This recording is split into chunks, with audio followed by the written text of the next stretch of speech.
رحیم غفلت اور نادانی کے علاج کا بیان۔ اے عزیز، جان تو کہ اکثر مخلوق جناب احدیت سے یعنی اللہ تعالیٰ سے آڑ میں ہے تو غفلت کے سبب سے آڑ میں ہے۔ 100 میں سے 99 آدمیوں کا یہی حال ہے، اور غفلت کے معنی یہ ہیں کہ کار آخرت کے خطرہ کی آدمی خبر نہ رکھے۔ لوگ اگر آخرت سے خبردار ہوتے تو تقصیر نہ کرتے، اس واسطے کہ اللہ تعالیٰ نے آدمی کی یہ سرشت کی ہے، یعنی اس کو ایسا بنایا ہے کہ جس چیز میں خطرہ دیکھتا ہے اس سے پرہیز کرتا ہے، اپنے آپ کو بچانے کی کوشش کرتا ہے، اگرچہ ایسا کرنے میں رنج و تکلیف بہت اٹھانا پڑے۔ اور کار آخرت کا خطرہ یا تو آدمی نور نبوت سے دیکھ سکتا ہے یا منادی نبوت سے سن سکتا ہے جو دوسروں کو پہنچے، یا جو علماء وارث انبیاء ہیں ان کی منادی سے۔ اور جو شخص سر راہ سو رہا ہو اس کا علاج اس کے سے اور کچھ نہیں ہے کہ کوئی مہربان دوست جو بیدار ہو اس کے پاس جا کر اسے جگا دے۔ اور یہ بیدار مشفق جناب رحمت اللہ عالمین صلی اللہ علیہ وآلہ وصحبہ اجمعین ہیں، اور ان کے نائبین جو علماء دین ہیں، اور حق سبحانہ وتعالی نے سب انبیاء کو اسی واسطے بھیجا ہے، جیسا اللہ تعالیٰ نے خود فرمایا ہے لتنذر قوما ما انذر آباؤہم وهم غافلون، اور فرمایا لتنذر قوما ما آتاہم من نذیر من قبلک لعلہم یہتدون، یعنی اے محمد میں نے تمہیں اس واسطے بھیجا ہے کہ مخلوق کو خواب غفلت سے بیدار کر دو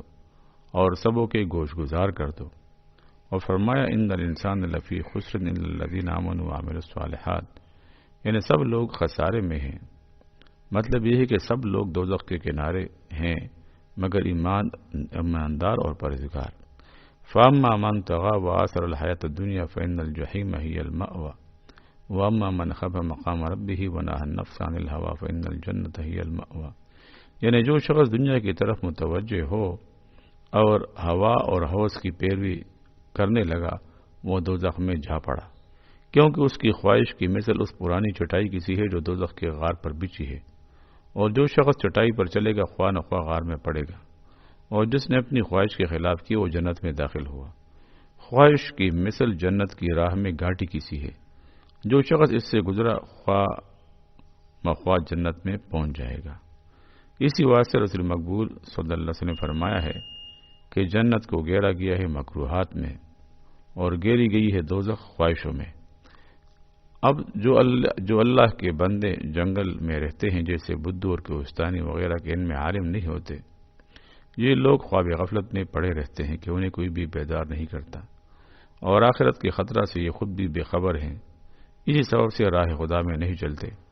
اور جو لوگ دیہات میں ہیں وہ بھی ایسے ہی ہیں کیونکہ ان میں بھی عالم کمتر ہوتے ہیں، اس واسطے کہ گاؤں کی مثال قبر جیسی ہے، کیونکہ حدیث شریف میں ہے کہ اہل القور اہل القبور، یعنی گاؤں والے قبر والے ہیں۔ مطلب یہ ہے کہ ادھر عالم نہیں ہوتے جو ان کو باخبر کرے۔ یہ نہیں کہ گاؤں شہر سے اچھا ہے، گاؤں شہر سے اس لیے کمتر ہے کہ گاؤں میں عالم نہیں ہوتے۔ اور جو شخص شہر میں رہتا ہے جہاں ایسا عالم واعظ جو ممبر پر بیٹھ کر واعظ نصیحت کرے، یا اس شہر کے عالم دنیا میں مشغول ہیں، دین کی محنت و مصیبت مصروف نہیں ہو بھی غفلت میں رہے گا۔ اس واسطے کہ یہ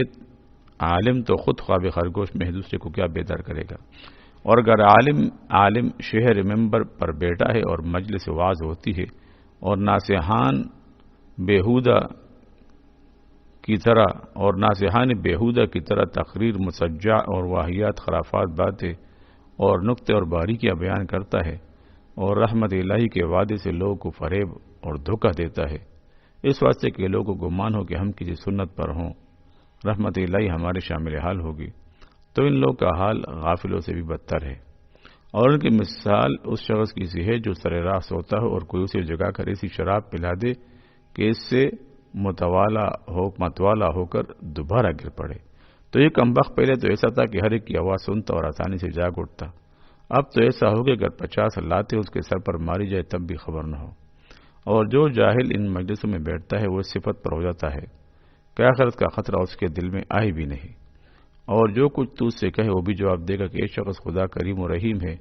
میرے گناہ سے اس کا کیا نقصان ہوتا ہے۔ اور اس کی جنت ایسی وسیع ہے کہ میرے سبب سے اور جو لوگ مجھے سے گناہگار ہیں ان کی وجہ سے تنگ نہ ہو جائے گی۔ اور ایسے بےہودہ خیال اس کے دماغ میں پیدا ہوتے ہیں۔ جو واعظ اس قسم کی باتیں کرے وہ تو خود جاہل ہے اور مخلوق کا دین ضائع کرنے کی فکر میں ہے۔ اس واعظ کی مثال اس طبیب کی سی ہے جو ایسے بیمار کو کہ حرارت کے سبب سے مشرف بموت ہے، یعنی موت کے قریب ہے، شہد دے دے اور کہے کہ شہد میں شفا ہے۔ یہ تو سچ ہے کہ شفا ہے، لیکن شفا اس بیمار کے واسطے ہے جس کی بیماری سردی کے سبب سے ہو، گرمی کے سبب سے نہ ہو۔ آیات کلام اللہ اور حدیث جناب رسالت پناہ جو امید اور رجا اور رحمت خداوندی کے بارے میں ہے وہ شفا تو ہیں، لیکن دو ہی بیماریوں کے حق میں۔ ایک تو اس مبتلا مرض عصیان کے حق میں جس نے اس قدر گناہ کیے ہوں کہ رحمت الہی سے نا امید ہو گیا ہو اور نا امیدی سے توبہ نہ کرے اور کہے کہ حق تعالیٰ میری توبہ ہرگز قبول نہ کرے گا، تو یہ آیات اور حدیث اس کے حق میں باعث شفا ہیں، کیونکہ اللہ تعالیٰ فرماتے ہیں قل یا عبادی الذین اسرفوا علی انفسہم لا تقنطوا من رحمت اللہ ان اللہ یغفر الذنوب جميعا انہ هو الغفور الرحیم، بشرطے کہ اس آیت کو اگلی اس آیت سے ملا کر پڑھتا ہے وَأَنِيبُوا إِلَىٰ رَبِّكُمْ وَأَسْلِمُوا لَهُ مِنْ قَبْلِ أَن يَأْتِيَكُمُ الْعَذَابُ ثُمَّ لَا تُنصَرُونَ، یعنی اے محمد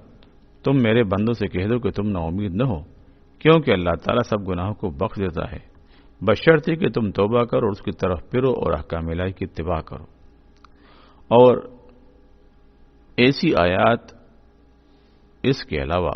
اس بیمار کے لیے ہیں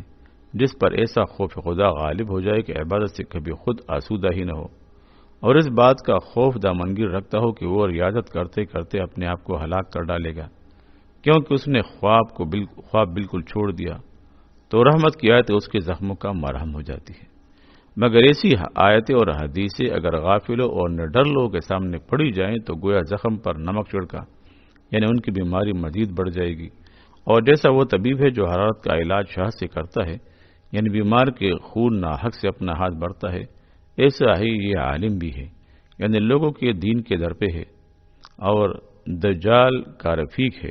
اور ابلیس کا دوست ہے۔ جس شہر میں ایسا عالم ہوتا ہے وہاں شیطان کے جانے کی کچھ حاجت نہیں، کیونکہ عالم تو خود اس کا نائب مستقل ہے، اور اگر واعظ کا بیان شرع کے موافق ہے اور خوف دلا کر نصیحت کرتا ہے تو اگر اس کی خصلت اس کے قول کے برخلاف ہو اور دنیا کا لالچ رکھتا ہو تو اس کے کہنے سے لوگوں کی غفلت دور نہ ہوگی۔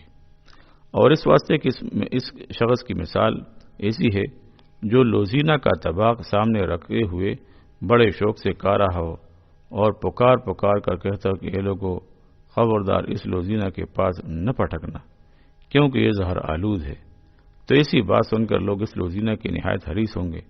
اور اپنے جی میں کہیں گے کہ شاید یہ شخص اس واسطے منع کرتا ہے کہ سب خود ہی کہا جاوے اور کوئی اس کے پاس نہ جاوے، لیکن اگر اس کا قول و فعل دونوں موافق شرع ہیں اور وہ قولاً و فعلاً اپنے بزرگوں کے قدم بقدم ہے تو غافل لوگ اس کہنے کے سبب سے غفلت سے بیدار ہوں گے، بشرطے کہ مقبول مخلوق ہو، اور اگر اسے مقبولیت نہ حاصل ہو، کچھ لوگ اس کی بات سنتے ہیں کچھ سننے نہیں آتے، غفلت میں پڑے ہیں، تو اس پر واجب ہے کہ جہاں تک ہو سکے ان لوگوں کے در پہ ہو،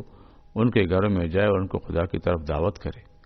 پس اس تمام گفتگو سے معلوم ہوا کہ 1000 میں سے 99 آدمیوں پر غفلت کا پردہ پڑا ہے اور کار آخرت سے بے خبر ہیں۔ غفلت ایسی بیماری ہے کہ اس کا علاج بیمار کے اختیار میں نہیں ہے،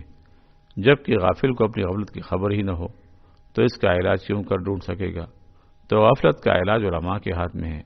جیسا کہ لڑکے کے ماں باپ اور معلم کے کہنے سے خواب غفلت سے بیدار ہوتے ہیں، اسی طرح جوان اور بوڑھے واعظوں کے کہنے سے بیدار ہوتے ہیں۔ جوان اور بوڑھے واعظوں کے کہنے سے بیدار ہوتے ہیں، اور چونکہ ایسے عالم اور واعظ مفقود ہیں تو خواہ نخواہ غفلت کی بیماری پھیل گئی اور مخلوق پر پردہ پڑ گیا۔ اگر آخرت کی بات کہتے بھی ہیں تو رسم کے طور پر زبانی کہتے ہیں، ان کا دل اس صفت کے درد سے